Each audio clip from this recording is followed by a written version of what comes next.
Salam everyone, and welcome to our conversation about Bertrand Russell's The Conquest of Happiness. We're only looking at the second part of the book, where he explains what actually brings real happiness. I'm Sana Malik, a positive psychology researcher living right here in Islamabad, and I love questioning old ideas with what we know today in 2026. Wa alaikum assalam. I am Dr. Ahmed Raza, a philosopher who has studied Russell for many years. I believe his thoughts from 1930 still speak very strongly to us in South Asia today. We'll talk openly, respectfully, and try to make everything clear and useful for daily life. Let's start simply. Russell says happiness is still possible even in the modern world. Back in his time, people felt tired and empty after the big war. Today, in Pakistan, Bangladesh, India, many of us feel the same way because of rising prices, job uncertainty, climate worries like heat waves and floods, and endless scrolling on phones. Exactly, Sana. Russell wrote that happiness comes from energy, doing meaningful work, and facing challenges that aren't too big to handle. He gives the example of a scientist who feels happy because his work matters to many people. He says, all the conditions of happiness are realized in the life of the man of science. I like the idea of purpose, but let's be honest, in our part of the world, most people aren't scientists. A factory worker in Lahore, a rickshaw driver in Karachi, a woman running a small beauty parlor in Dhaka, do they have the same chances for that kind of vigor? The latest World Happiness Report shows that when people can't afford food, rent, school fees, or hospital bills, happiness drops very fast. Russell's examples sometimes feel like they come from a comfortable, educated life. That's a fair point. But Russell also says the truly happy person feels himself a citizen of the universe.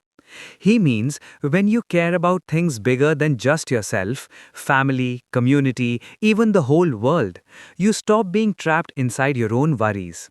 In South Asia today, think of the young people joining tree planting drives against climate change or volunteers helping after floods. That outward care can bring real joy even when money is tight. True, community service does lift the spirit, but modern psychology, things like the PERMA model, tells us we also need safety, fair chances, and some control over our lives. In many South Asian families, if parents are stressed about electricity bills or children's fees, it's hard to feel that big citizen of the universe feeling. Russell would probably say start small. Find one thing outside yourself to care about. That small step reduces overthinking about personal problems. Russell's big secret of happiness is this line: let your interests be as wide as possible and let your reactions to things and people be as friendly as possible rather than hostile. He calls this zest, like real hunger for life. Someone with zest enjoys a simple meal, a walk in the park, learning something new. The more things interest you, the more chances you have to feel happy every day. In theory, yes, but in 2026 South Asia, our phones push us toward anger and comparison. Instagram shows perfect lives, TikTok shows luxury. It's easy to become hostile or jealous instead of friendly. Also, many people here work 10 to 12 hours a day just to survive. Where is the energy or time for wide interests? Russell admits not everyone starts with wide interests. Some people have to build them slowly. He gives the example of someone who starts noticing birds or learns about history through YouTube. Today, free apps, Khan Academy, local libraries, even WhatsApp groups about gardening or cooking can open doors without much money. I agree, small learning is powerful, but for someone with ADHD, autism, or just very high anxiety, which is common after the last few tough years, trying to force wide interests can feel exhausting, not joyful. Psychology today says introverts often prefer deep interests in one or two areas rather than many. Russell sometimes sounds like he thinks being quiet or focused is a problem to fix. He does say curiosity can help even quiet people come out of themselves.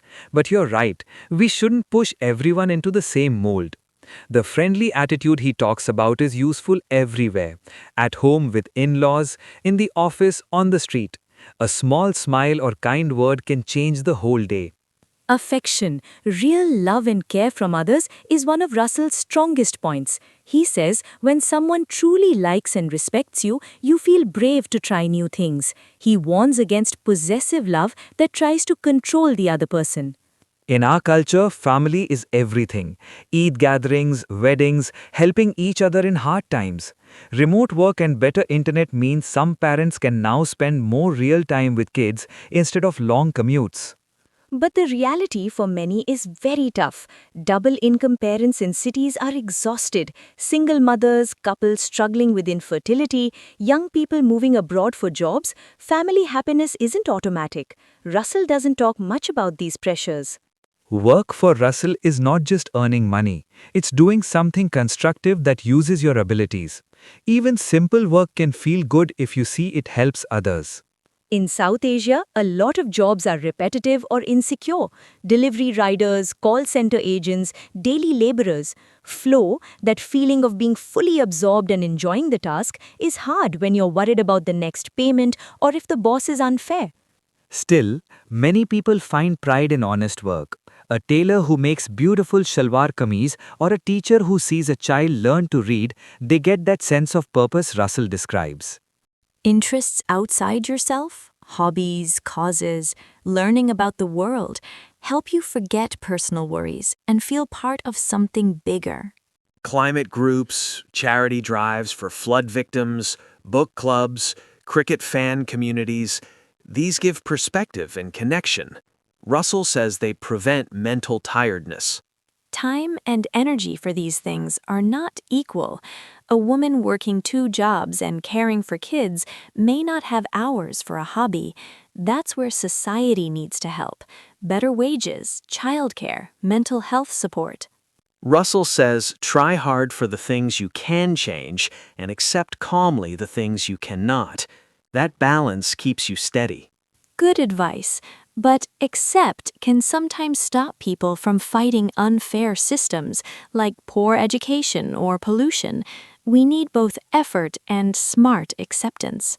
At the end, Russell paints the picture of the happy person, someone who cares about the world, has warm relationships, meaningful work, and isn't always thinking only about himself. I like that outward focus. It matches what positive psychology finds today. Helping others and having purpose really lift mood. But we have to add fairness, cultural respect, and understanding different personalities. Russell's ideas aren't perfect for 2026, but they're a strong starting point. Start small, be a little friendlier, learn one new thing, care about one person or cause more deeply. In our busy South Asian lives, those small changes can grow into real happiness. Wait, before we wrap up completely, let's talk a bit more about how we can actually put these ideas into practice in our everyday lives here in South Asia. Russell's rules aren't just theory, they're meant to be lived. Ahmed, what do you think is the first step for someone in Karachi, like our listener Ashfaq, who wants to build more zest for life? Great idea, Sana. For Zest, that hunger for life with wide interests and friendly reactions, start really small, especially in a busy city like Karachi, where traffic and heat can drain you. Wake up 10 minutes earlier and do something simple. Watch the birds on your balcony while having chai, or listen to a short podcast on history or science during your commute on the bus or rickshaw. The key is curiosity without pressure. Russell says build interests gradually, like adding spices to a familiar dish. Yes, and for the friendly part, practice it in small interactions. Next time you're at the local kirana store or waiting in line at the bank, instead of getting annoyed if it's slow, try a kind comment like, "Bhai, aapka din kaisa ja raha hai?" Studies in positive psychology show these micro moments of connection release feel-good chemicals in the brain, and they cost nothing. But what if someone is dealing with real hostility, like online trolls or family arguments? Russell warns against hostile reactions because they poison your own mood more than anyone else's. In practice, take a breath and respond calmly, or sometimes don't respond at all. In South Asian homes, where joint families are common, this could mean listening to an in-law's complaint without arguing back right away. Over time, it creates more harmony and frees up energy for happier things. Moving to affection and love, how do we implement that without it feeling forced? Russell emphasizes reciprocal, non-possessive love. Make it a daily habit. Express appreciation openly. Tell your spouse or child one thing you like about them each day, like, "I love how you make me laugh," instead of just giving orders. In our culture, we often show love through actions, like cooking favorite foods or helping with chores. Build on that. For singles or those far from family, join community groups, like a local masjid circle or online support forums to build those connections. And for family happiness, Russell says avoid possessiveness. In practice, that means encouraging kids to pursue their own interests, even if it's not what you planned, like letting a daughter learn coding instead of insisting on traditional paths. But in 2026, with economic pressures, how do we balance that with providing security? Start by carving out quality time, no matter how short. Turn off phones during dinner and really talk. Remote workers in Karachi can use flexible hours to join family prayers or walks. If money's tight, focus on free joys, storytelling from grandparents, playing cricket in the street. Russell reminds us, family bonds thrive on mutual respect, not control. For work as a source of happiness, Russell sees it as constructive activity. But many jobs here feel draining. How to implement his view? Find or add meaning where you can. If you're a delivery rider, think of how you're helping families get what they need. Or during breaks, learn a skill online that could lead to better work. Free courses on Coursera or YouTube. Russell says even routine jobs can have zest if you focus on the skill or impact. Start a small side project, like freelancing or a home business, to feel that purpose. Good tips. Now, impersonal interests, those hobbies or causes outside yourself. In a place like Karachi, join a beach cleanup group or a book club at a community center. It doesn't have to be big. Reading about space or nature for 15 minutes a day expands your world and reduces self-focus, as Russell suggests. Exactly. For effort and resignation, implement by setting small, achievable goals, like saving a little each month for a family outing and accepting what you can't control, like sudden rains or power cuts. Use journaling. At night, note one thing you worked on and one thing you let go of. This balance prevents burnout. Finally, integrating it all for the happy man life. Make a weekly routine. One day for family affection, one for learning a new interest, daily friendly interactions. Track how it feels. Maybe use a simple app or notebook. Russell's outward focus works best when it's habit, not just occasional. And remember, Ashfaq, in Karachi's vibrant chaos, these steps can turn ordinary days into happier ones. Start with one rule this week, say wide interests, and build from there. Absolutely. Thanks again for tuning in. Let's all try implementing a bit of Russell's wisdom.